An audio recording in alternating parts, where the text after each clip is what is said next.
Hi everyone, welcome to Miss Adams Teaches Jekyll and Hyde. In this video, I'm going to be showing you how I would tackle an extract when you're sitting your English Literature Paper 2.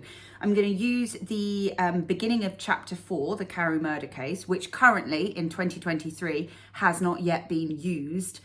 So you never know, we might get lucky and practice on the extract that's going to appear. If you don't study Jekyll and Hyde, it's still worth having a look at this video, because what I'm doing is I'm showing you how to work your way through the extract and figure out what is useful and what isn't. So I'm going to use plenty of critical terminology as I talk you through it and explain the kinds of content that I will be sort of prepping for my topic sentences as well. Without further ado, let's get started. Okay, so here we have our extract. Our question, as I said, is how Stevenson's presenting the theme of violence in this extract. I'm just going to talk you through how I would go by it. So excuse the bits of reading. You can sort of read along in your mind with me or have the text in front of you. So, nearly a year later, in the month of October, whatever, London was startled by a crime of singular ferocity, rendered all the more notable by the high position of the victim. So as I'm reading through this, I'm just going to underline this because I know that is a really interesting way of describing the crime and therefore is relevant to the theme of violence. You know, you might think about the idea that London is personified, suggesting that it is the entire area, the entire town that is horrified. Sorry, town, entire city. I hope you can read my handwriting. And we've got this brilliant noun phrase, singular ferocity, which suggests that the violence was so extreme that it makes the crime almost unique. There's not been anything like that before. So I'm already thinking to myself, well, that would make a banging starting paragraph, wouldn't it? Warning us for what's going to happen ahead. Now, I'm going to start reading through again. So details were few and startling. No, I'm not going to use that. Maid servant living alone in a house not far from the river, gone upstairs. No, not that particularly interesting. Although a fog rolled over the city in the small hours, the early part of the night was cloudless, and the lane, which the maid's window overlooked, was brilliantly lit by the full moon. It seems she was romantically given, for she sat down upon her box, which stood immediately under the window, and fell into a dream of musing. Now, you'd be forgiven in the exam if you freaked out at this moment and you just thought, there's nothing in here. It's not talking about the crime. There is no violence. But remember, we're dealing with Stevenson, so you can always think about symbolism. So what I would be doing here is I would be picking out these little moments.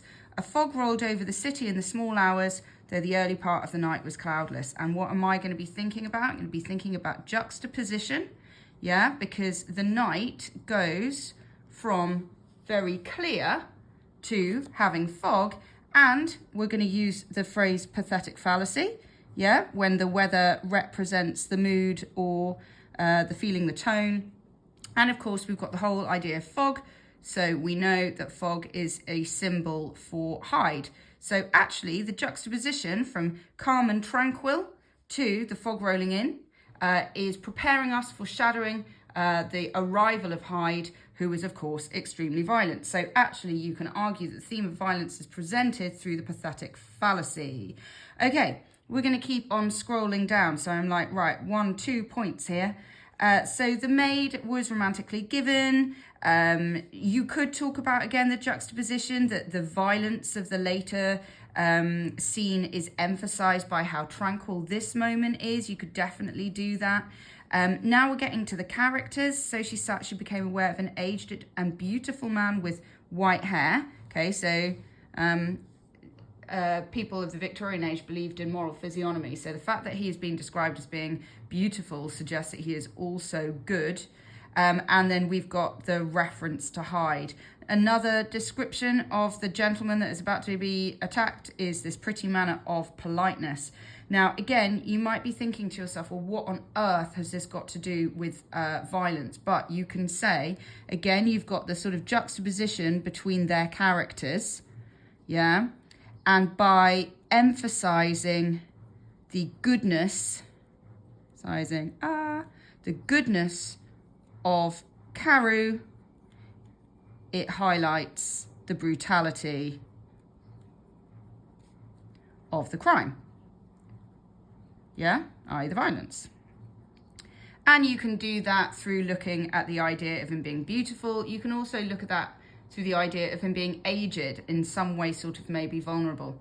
Okay, so we've definitely got a number of points there. Okay, so we're just going to keep on scrolling down.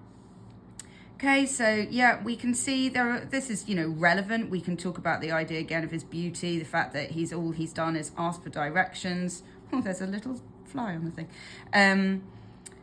Right, we realise that it's Hyde, she conceives a dislike, right? So now we've got a kind of like sense of danger being built here because he's trifling with this cane. And again, ill-contained impatience creates the sense of danger, so we're being prepared.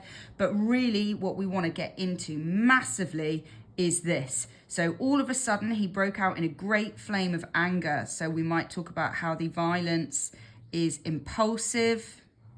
Yeah, so we've got a metaphor, again, suggesting that the violence is out of control, just like a flame. We've got stamping with his foot, brandishing the cane, and carrying on, as the maid described it, like a madman. So we've got this little list of 3 here. So you can call it a triad or a list of 3, depends what you prefer, okay? And all of them begin with these verbs that suggest the violence is ongoing because it's in continuous tense, isn't it? Present continuous, stamping with his foot, brandishing the cane, carrying on, okay? Right, so obviously our little Carew is a little bit shocked, yeah? Quite rightly.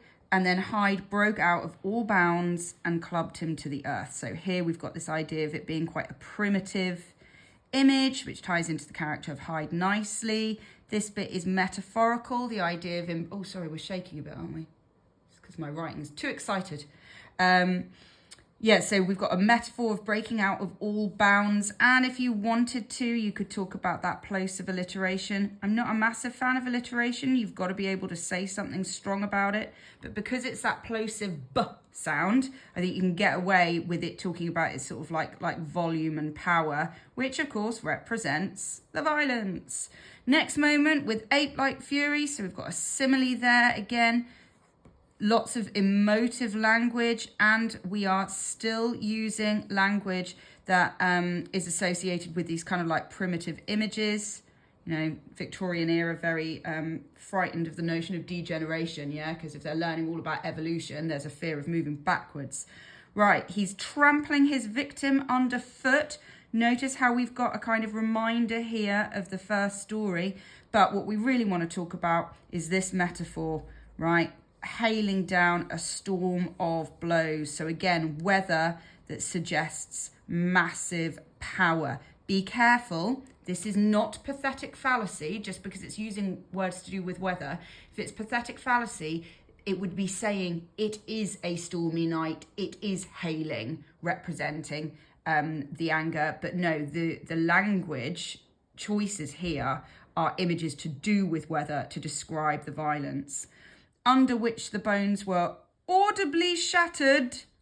Okay, it's that adverb there. Obviously, shattered is highly emotive as well. But the idea that you can hear the bones, the idea that you can hear the bones breaking is absolutely horrifying. And then, of course, we've got the horror of the sights, the sounds. The maid fainted. Now, if you are an Edexcel person, yeah, you are only going to be writing on this extract. And if you are an AQA person, well, you've probably done this exam already, but you'd be going off to explore another part of the text. So if you are Edexcel, what you're going to be thinking now is, right, I've got about 20 minutes to write this up. Okay, I've been blathering on for 8 minutes. You probably managed to get this sorted out in about 5. You wouldn't necessarily write down everything that I've written. But what we're going to think about is about 4 paragraphs that you're going to do in about 5 minutes each. Okay, so what we're going to do is we're going to go, I'm not going to start here. I'm going to start here with the weather. So I'm going to go number 1, yeah? I'm going to go number 2. Yeah, so that's my first paragraph. Sorry, I'm not sure if you can see that's my first paragraph with the weather, the setting being symbolic, introducing the violence. I'm going to have my second paragraph where we've got the introduction of the characters and how the juxtaposition between them highlights the brutality of the crime. And then what I'm going to do is I'm going to go to here, right, this general section, and I'm going to write a P-E-A-E-A, yeah, so I'm going to double quote it so that I can get in probably that bit and maybe that bit, yeah, so, or maybe that bit and that bit, so I've got lots of different terms. And I'm just going to wrap this up by mentioning how it ties back to the fact that it is a crime of singular ferocity. So rather than writing a whole paragraph on that, I'm just going to say that it meets those expectations, doesn't it? Because it's emphasizing just how incredibly brutal it is.